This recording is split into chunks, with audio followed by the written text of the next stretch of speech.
Hello and welcome back to Act in English. This is episode 9 of The Better Life.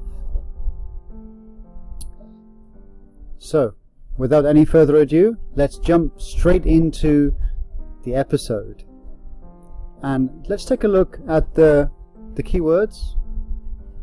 So, looking at these words, hopefully you understand the meaning of them so that you can understand the story more deeply, and you can connect emotionally with the story and with the characters, and in this way your English will improve more quickly and you'll be able to retain and use those words and phrases more naturally without having to make such an effort to use them. Okay, so now let's move on. The phrases.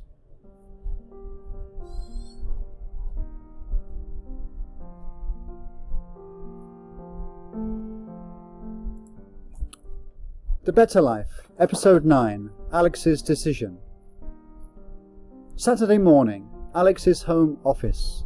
Alex wakes up with a hangover after last night's farewell party. Coffee at her side, she prepares herself for her next coaching session with Simon. Good morning, Alex. It's so nice to see you. Thank you for submitting the results of the questionnaire.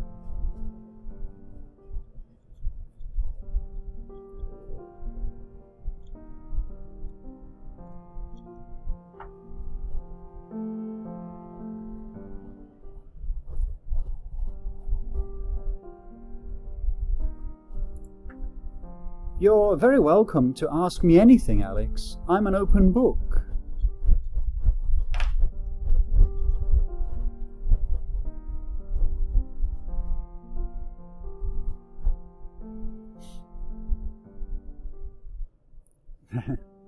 Thank you so much for asking me such an honest and refreshing question, Alex.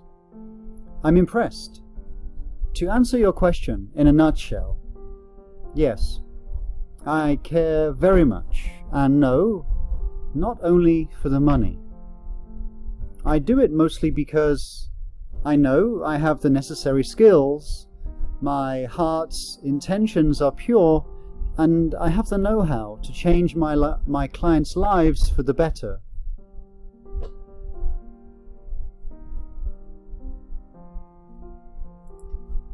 Cancer.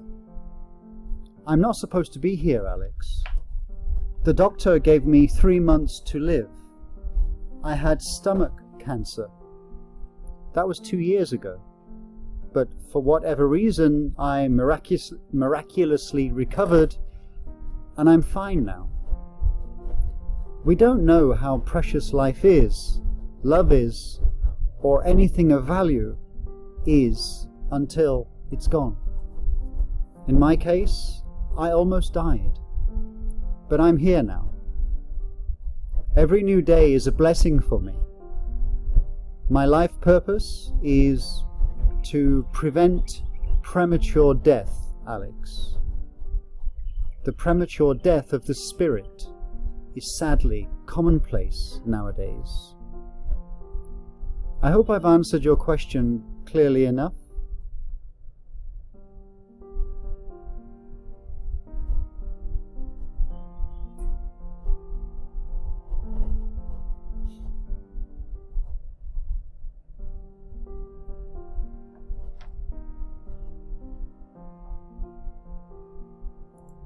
Absolutely. Now, I'd like to ask you what you've been doing since our last session, and whether or not you've made any decisions related to your personal and professional goals.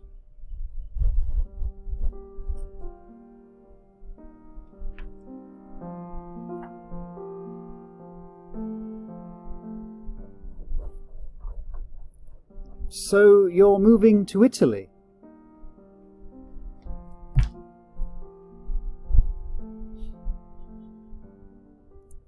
Many things to do and prepare.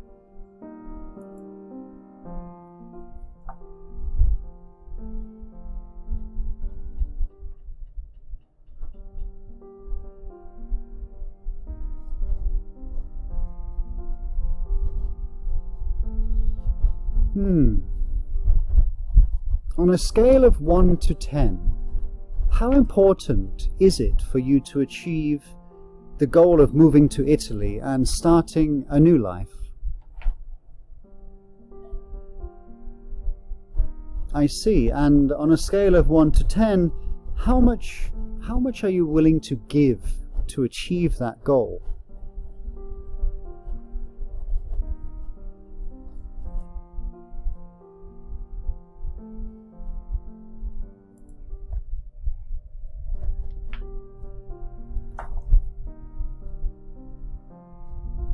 Care to share?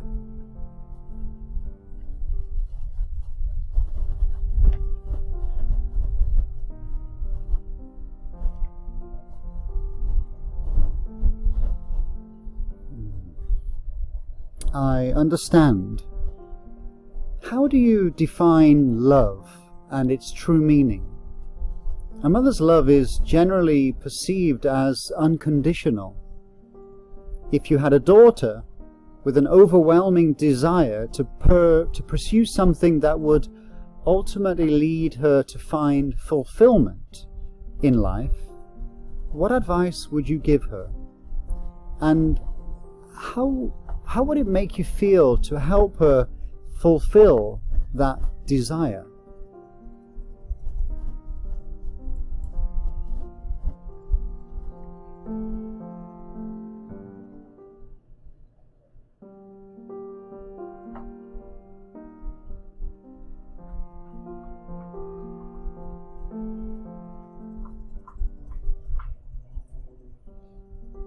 How do you feel when you see a bird in a cage, Alex?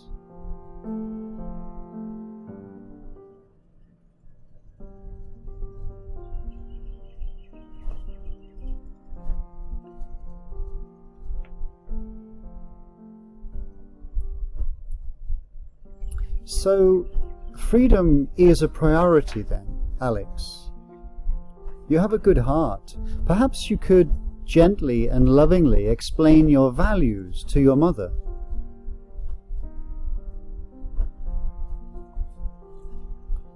It's not about you, it's about your mother.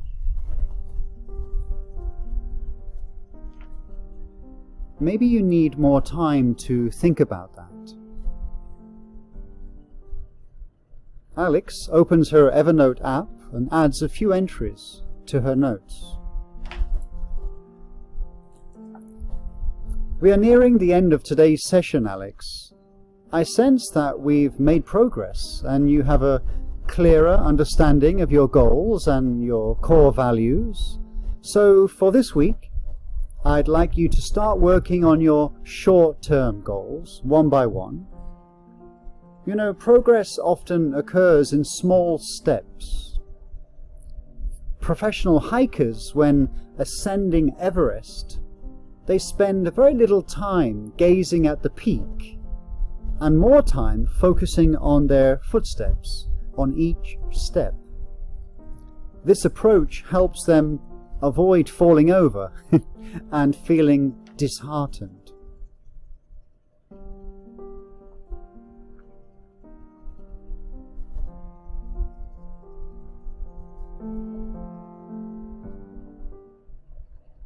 To be continued in episode 10.